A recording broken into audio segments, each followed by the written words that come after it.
السلام عليكم ورحمة الله وبركاته. هنعمل النهاردة الغريبة. على الرغم ان الغريبة مكوناتها معروفة الا انها ما بتظبطش مع ناس كتير. هنقول النهاردة كل التفاصيل اللي تخليها ولا تشقق ولا تفرش في الفرن وقت السوا ولا تبصم بعد ما نخرجها، وهنطلعها ناعمة ودايبة دوب كده. وكمان لان ذوق الناس في الاكل مختلف هنقول لو حابينها تطلع جامدة شوية وماسكة نفسها نعمل ايه.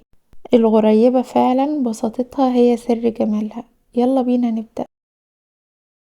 عندي لكل كيلو من الدقيق 640 جرام سمنة اللي هما تقريبا 3 أكواب ومعلقتين كبار، وعندي 160 جرام نشا بيعادلوا كوب و3 معالق كبار ممسوحين، و200 جرام سكر بودر اللي هما كوبايتين الا ربع تقريبا. النصيحة الأولى هنا ياريت تشتغلوا بالميزان أفضل، ولو مش متوفر يبقى الأكواب المعيارية مش أي كوب تاني. بالنسبة للدقيق ضروري الدقيق يبقى مش قوي وما فيهوش عرق جامد زي ما قلنا في فيديو البسكويت. نسبة الاستخراج ما بتتعداش 72%. بستخدم دقيق فاخر او دقيق نواعم بجيبه سايب كده من محل خامات الحلواني. نيجي للسمن، ما ينفعش نستخدم زبدة بدل السمنة لان ده هيخليها تنشف، احنا مش عايزين اي سوائل. وكمان السمن ضروري يبقى نوع كويس. انا هنا استخدمت سمن بلدي، تقدروا تستخدموا شيراتون او البقرة الحلوب. لو الانواع دي مش في الامكان لانها غليت قوي عندنا في مصر دلوقتي، استخدمي النوع المتوفر عندك وهتزودي فانيليا للوصفة. والسكر البودر بلاش نطحنه في البيت، هيخليها جامدة وهتقرش كده في الاكل مهما عملنا. اخر حاجة بقى ضروري السكر والدقيق والنشا يكونوا منخولين قبل ما نبدأ. وطبعا السمنة بتاعتي مسقعاها في التلاجة كويس قوي، هي مش جامدة لكن انا مسقعاها في التلاجة قبل ما ابدأ حوالي نص ساعة مثلا. اول حاجة هضيف في العجان السمنة والسكر مع بعض واشغل العجان الاول على سرعة هادية لحد ما يمتزجوا مع بعض، وبعد كده اخلي العجان على سرعة عالية لمدة 7 دقايق تقريبا لحد ما لون الخليط يفتح ويبقى ناعم وفلافي زي الكريمة كده. وبالمضرب الكهربي ينفع ولكن هتاخد وقت اطول. وهنزل بالدقيق والنشا مع بعض واقلب. في الاول هيفرول كده وبعدين هتلم وتنعم زي ما انتوا شايفين دلوقتي. في خطوة بقى بتنقل الغريبة في حتة تانية اكتشفتها بالصدفة. هدخلها التلاجة ترتاح حوالي ساعة، ولو وقتكم يسمح ريحوها اكتر من كده. وبعد الساعة هخرجها وابدأ ادعكها بايديا كده، بمدها وبلمها. ده مش عجن خالص على فكرة، هنعمل كده لحد ما تلم معانا خالص وتبيض وتنعم، وهي دي سر الغريبة الناعمة. نيجي للتشكيل بقى. لو عايزين تنجزوا وفي نفس الوقت تطلع قد بعضها هتشكلوها بكيس الحلواني. انا استخدمت القمع السادة ده. كمان لو في الصيف ده الحل الامثل علشان ما تلزقش في ايديكم وتزعجكم وانتوا شغالين والعجينة ما تسخنش منكم.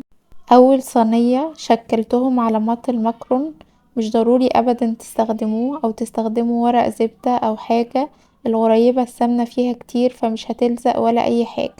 ولاني بميل لكل قديم فهنا شكلتها بايديا زي ما اتعودنا نعمل واحنا صغيرين. مهم بس اني احاول اخليهم قد بعض قدر الامكان علشان التسوية تكون واحدة. لو في صغير وكبير فالاصغر هتستوي الاول وتنشف في حين ان الكبيرة لسه مستوتش. وللناس اللي بيحبوا شغلهم يبقى مظبوط بالملي، حجم الغريباية بيبقى من 10 ل 12 جرام. نيجي للتزيين. الغريبة من الحاجات الكلاسيك كده اللي ما ينفعش نفنن فيها، اللي هي زي ما هي كده نقدر نسيبها سادة او نضيف سوداني او لوز او فستق او حتى لولي الغريبة. هخلص تشكيل وتزيين كميتي كلها وهبدأ مرحلة التسوية. هدخلها الفرن على درجة حرارة 150، ما بتاخدش اكتر من 10 دقايق في الفرن. ومهم طبعا ان الفرن يبقى سخن قبلها، ما دخلهاش على فرن بارد. ومهم كمان انها ما تاخدش لون من تحت. اول ما اخرجها من الفرن بلاش احركها من الصينية وهي سخنة او حتى وهي دافية، انا بسيبها تبرد خالص. لو ما استخدمتيش الميزان او الاكواب المعيارية من الاول هتعملي حاجة ضرورية جدا. هتاخدي كام واحدة كده وتدخليهم الفرن الاول علشان تتأكدي انها مش هتشقق ولا تنفش وان كله تمام، ان نسبة السمنة والسكر اللي انا مستخدماها كده تمام. في الوقت ده تتوكلي على الله وتكملي. الحقيقة ان خاماتي غالية عليا جدا ومجهودي اغلى، فمش هينفع اسيب الموضوع للصدفة، علشان كده الخطوة دي ضرورية جدا.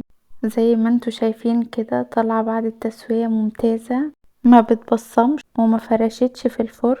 وده الفرق بين واحدة مشكلاها بالقمع وواحدة عاملاها بايديا. كمان لو عايزة الغريبة مش ناعمة قوي وماسكة نفسها هتزودي السكر البودر من الاول 20 جرام، وكمان هتزودي وقت الخبز دقيقتين كمان، وقتها مش هتكون فاتحة كده من تحت، هتاخد اول لون ذهبي خفيف قوي قوي كده وهتبقى تمام.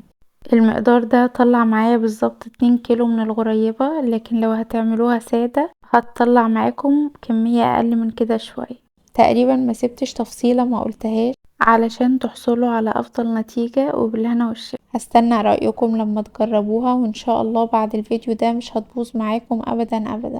لو عجبكم الفيديو شايفين ان المحتوى مفيد ما تنسوش تعملوا لايك وشير وسبسكرايب لقناتنا على اليوتيوب، وكمان تفعلوا الجرس علشان يوصلكم اي جديد بنقدمه. اشوفكم على خير في فيديو جديد.